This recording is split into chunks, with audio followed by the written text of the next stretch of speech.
ത്രിയേക ദൈവത്തിൻ്റെ അതിപരിശുദ്ധ നാമം വാഴ്ത്തപ്പെടുമാറാകട്ടെ.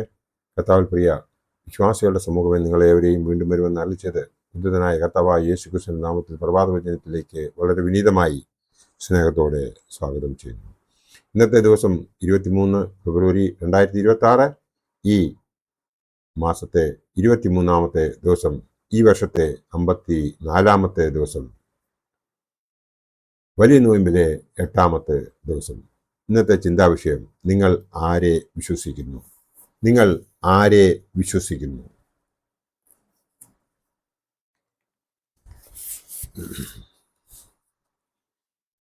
നിങ്ങൾ ആരെ അഥവാ എന്തിൽ വിശ്വസിക്കുന്നു എന്നത് സർവപ്രധാനമായ ചോദ്യമാണ്.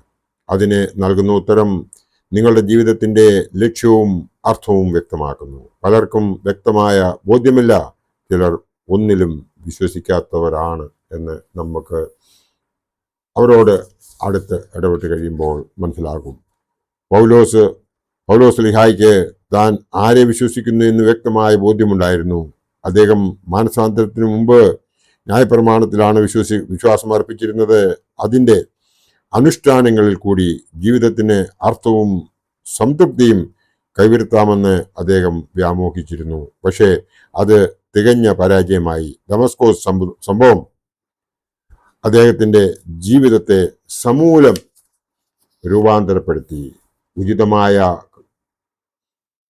ഒരു ജീവിത ലക്ഷ്യം അദ്ദേഹത്തിന് ഉദ്ധിതനായ ക്രിസ്തുവിനെ അഭിമുഖം ദർശിക്കുകയും ക്രിസ്തുവിൽ നിന്ന് നേരിട്ട് നിയോഗം പ്രാപിക്കുകയും ചെയ്തു കഴിഞ്ഞപ്പോൾ ഉണ്ടായി. ജഡരക്തങ്ങളോട് പോലും ചോദിക്കാതെ അദ്ദേഹം ക്രിസ്തുവിന് വേണ്ടി സ്വയം സമർപ്പിച്ചു. അതിനുശേഷം അദ്ദേഹത്തിൻ്റെ ജീവിതത്തിൻ്റെ ലക്ഷ്യം ക്രിസ്തുവിനെ അറിയുക എന്നല്ലാതെ മറ്റൊന്നും ഞാൻ ആഗ്രഹിക്കുന്നില്ല എന്നതായിരുന്നു. തൽഫലമായി ക്രിസ്തുവിനെ ആത്മീയ തലത്തിൽ അനുഭവിച്ചറിയുവാൻ അദ്ദേഹത്തിന് സാധിച്ചു. അതുകൊണ്ടാണ് പൗലോസ് ശ്ലീഹ ധൈര്യപൂർവ്വം പറയുന്നത്, ഞാൻ വിശ്വസിക്കുന്നത് ആരെയാണ് എന്ന് എനിക്ക് അറിയാം. ഈ വലിയ നോയമ്പിൻ്റെ 8-ാമത്തെ ദിവസം നാം ഓരോരുത്തരും ചിന്തിക്കേണ്ടതായ ഒരു വലിയ കാര്യമാണിത്. നാം ആരെയാണ് വിശ്വസിക്കുന്നത്? നാം ആരിലാണ് നമ്മെ തന്നെ സമർപ്പിക്കുന്നത്? നാം എന്തിനു വേണ്ടിയിട്ടാണ്? നമ്മുടെ ജീവിത ലക്ഷ്യം എന്ന് പോലും അറിയാൻ മേലാത്ത നല്ലൊരു വിഭാഗം ആൾക്കാർ നമ്മോടൊപ്പമുണ്ട്. അത് അങ്ങനെ സംഭവിക്കാതിരിക്കണമെന്നുണ്ടെങ്കിൽ നാം ആരെയാണ് വിശ്വസിക്കുന്നത് എന്ന് നമുക്ക് ഒരു ഉറപ്പ് ഉണ്ടായിരിക്കണം. അതായത് നിങ്ങൾ ആരെ ആണ് വിശ്വസിക്കുന്നത്? അതാണ് നാം ചിന്തിക്കേണ്ടത്. ശമരിയാസ്ത്രീയോട് യേശു പറയുകയുണ്ടായി, നിങ്ങൾ അറിയാത്തതിനെ നമസ്കരിക്കുന്നു. ഇന്നുള്ള പലരെ പറ്റിയും ഇങ്ങനെ പറയേണ്ടി വരും. ചിലതൊക്കെ പാരമ്പര്യമായി കേട്ടിട്ടുണ്ട് എന്നല്ലാതെ വ്യക്തിപരമായ ഒരു വിശ്വാസമോ ഉത്തമ ബോധ്യമോ പലർക്കുമില്ല. പൗലോസിനെ പോലെ നമുക്ക് പറയുവാൻ കഴിയുമോ, ഞാൻ വിശ്വസിക്കുന്നത് ആരെയാണ് എന്ന് എനിക്ക് അറിയാം എന്ന്? ശമരിയാക്കാരി സ്ത്രീയോട് യേശു പറയുന്നത് യോഹന്നാൻ ശ്രീയുടെ രക്ഷാസുവിശേഷം 4-ാം അധ്യായം 22-ാം വാക്യത്തിൽ നിന്നാണ്. പൗലോസിന്റെ പ്രസംഗ വിഷയം യേശു ക്രിസ്തു ആയിരുന്നു. യഹൂദന്മാരോടും യവനന്മാരോടും യെരുശലേമിലും അഥേനയിലും കോരിന്തിലും എല്ലാം പ്രസംഗിക്കുവാനുള്ള വിഷയം അതായിരുന്നു. ഞങ്ങളോ ക്രൂശിക്കപ്പെട്ട ക്രിസ്തുവിനെ പ്രസംഗിക്കുന്നുവെന്ന് 1 കൊരിന്ത്യർ 1:23 നമുക്ക് കാണുവാൻ സാധിക്കും അദ്ദേഹം പറഞ്ഞത്. വീണ്ടും പൗലോസ് പറയുന്നു, ക്രൂശിക്കപ്പെട്ടവനായി യേശു ക്രിസ്തുവിനെ അല്ലാതെ മറ്റൊന്നും അറിയാത്തവനായി നിങ്ങളുടെ ഇടയിൽ ഇരിക്കണം എന്ന് ഞാൻ നിർണയിച്ചു എന്ന് 1 കൊരിന്ത്യർ 2:2 പറയുന്നുണ്ട്. പൗലോസിന്റെ വിശ്വാസ വിഷയവും പ്രസംഗ വിഷയവും യേശു ക്രിസ്തു ആയിരുന്നു. ആരാണ് ഈ യേശു ക്രിസ്തു? എന്താണ് അവിടുത്തെ മാഹാത്മ്യം എന്ന് ചോദിച്ചു കഴിഞ്ഞാൽ നാം നമ്മോട് തന്നെ ഒന്ന് ചോദിക്കേണ്ട കാലത്താണ് നാം ജീവിക്കുന്നത്. യേശു ക്രിസ്തു ലോകത്തിലേക്ക് വന്നത് നമ്മുടെ പാപങ്ങൾക്ക് പരിഹാരമായി സ്വന്തം ജീവനെ അർപ്പിക്കുന്നതിനായിരുന്നു. അവിടുന്ന് തന്നെ അക്കാര്യം വ്യക്തമാക്കി. മനുഷ്യപുത്രൻ വന്നത് ശിക്ഷിക്കപ്പെടുവാനല്ല,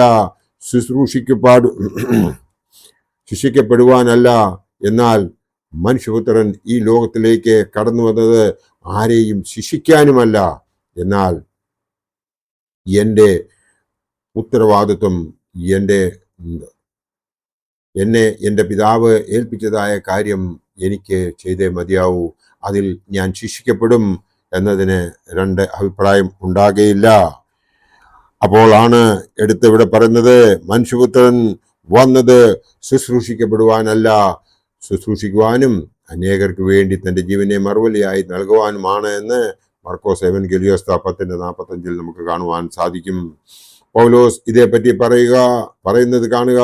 അവിടുന്ന് എല്ലാവർക്കും വേണ്ടി മോചന ദ്രവ്യമായി തന്നെ സമർപ്പിച്ചു എന്ന് തിമോത്തിയോസിന് എഴുതിയ 1-ാം ലേഖനത്തിൽ പറയുന്നുണ്ട്.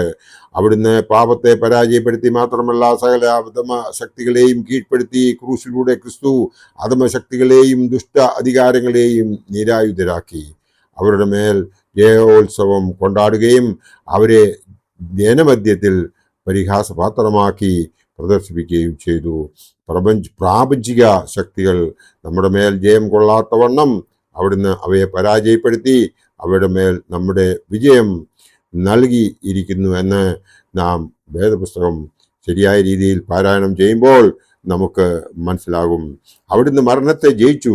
യേശുക്രിസ്തു മറ്റുള്ളവർക്ക് വേണ്ടി ഭരിക്കുവാൻ മാത്രമായിരുന്നെങ്കിൽ ഫാദർ കോൾബയെ പോലെയും മറ്റ് അനവധി രക്തസാക്ഷികളിൽ ഒരുവനെ പോലെയും മാറുമായിരുന്നു.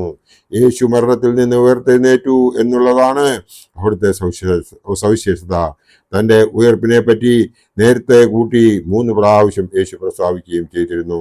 3-ാം ദിവസമുള്ള അവിടുത്തെ പുനരുത്ഥാനത്തെ പറ്റി ശിഷ്യന്മാരോട് പ്രസ്താവിച്ചുവെങ്കിലും അപ്പോൾ അവർക്കത് മനസ്സിലായില്ല. പുനരുത്ഥാന ശേഷമാണ് അവർക്ക് അത് മനസ്സിലായത് എന്ന് നാം വേദപാരായണത്തിലൂടെ നമുക്ക് മനസ്സിലാക്കുവാൻ സാധിച്ചിട്ടുണ്ട്. അവിടുന്ന് വീണ്ടും വരും. അവിടുന്ന് തന്നെ നമുക്ക് നൽകിയ വാഗ്ദാനമാണ് വീണ്ടും വരുമെന്നത്. മനുഷ്യപുത്രൻ മാലാഖമാരുടെ അകമ്പടിയോടുകൂടി തന്റെ പിതാവിന്റെ തേജസ്സിൽ ഇതാ വരുന്നു. മത്തായി ശ്ലീഹയുടെ രക്ഷാ സുവിശേഷം 16:27-24 നോക്കുമ്പോൾ നമുക്കത് മനസ്സിലാവും. യേശുവിന്റെ സ്വർഗാരോഹണ സമയത്ത് ആകാശത്തേക്ക് കണ്ണും നട്ടി നിൽക്കുന്ന ശിഷ്യന്മാരോട് ദൈവദൂതന്മാർ നൽകിയ വാഗ്ദാനം, സ്വർഗത്തിലേക്ക് എടുക്കപ്പെട്ട ഈ യേശു സ്വർഗത്തിലേക്ക് പോകുന്നത് നിങ്ങൾ കണ്ടല്ലോ, അതുപോലെ തന്നെ അവിടുന്ന് മടങ്ങി വരികയും ചെയ്യും. അപ്പോസ്തല പ്രവൃത്തികൾ 1:11. അന്നു മുതൽ സഭ നടത്തുന്ന പ്രാർത്ഥനയാണ് മാറാനാത്ത, കർത്താവേ വരേണമേ എന്നത്.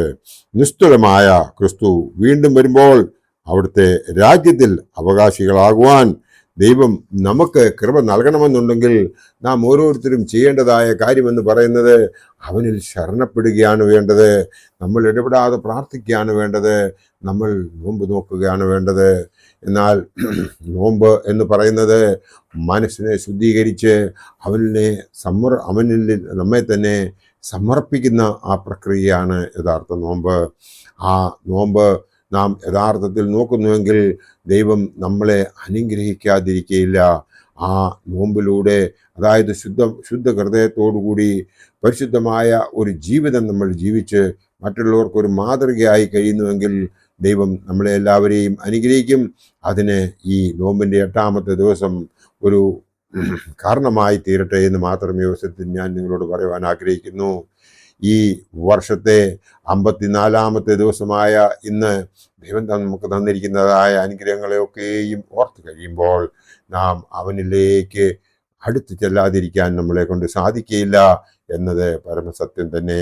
ആയതിനാൽ ബാക്കിയുള്ള നമ്മുടെ ജീവിതം ആത്മീയമായി ജീവിക്കുന്നതിന് വേണ്ടിയും വിശ്വാസത്തോടുകൂടി പ്രാർത്ഥിച്ച് ദൈവത്തെ ഉള്ളിൽ സ്വീകരിച്ച ശക്തി കൊണ്ട് നല്ലൊരു ക്രിസ്ത്യാനിയായി ജീവിക്കുവാൻ നമുക്ക് ഏവർക്കും ശ്രമിക്കാം.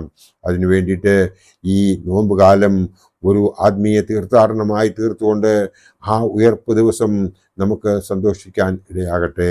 ദൈവം നമ്മളെ എല്ലാവരെയും അനുഗ്രഹിക്കട്ടെ. എൻ്റെ വാക്കുകൾ ഇവിടെ ഉപസംഹരിക്കട്ടെ. നന്ദി, നമസ്കാരം.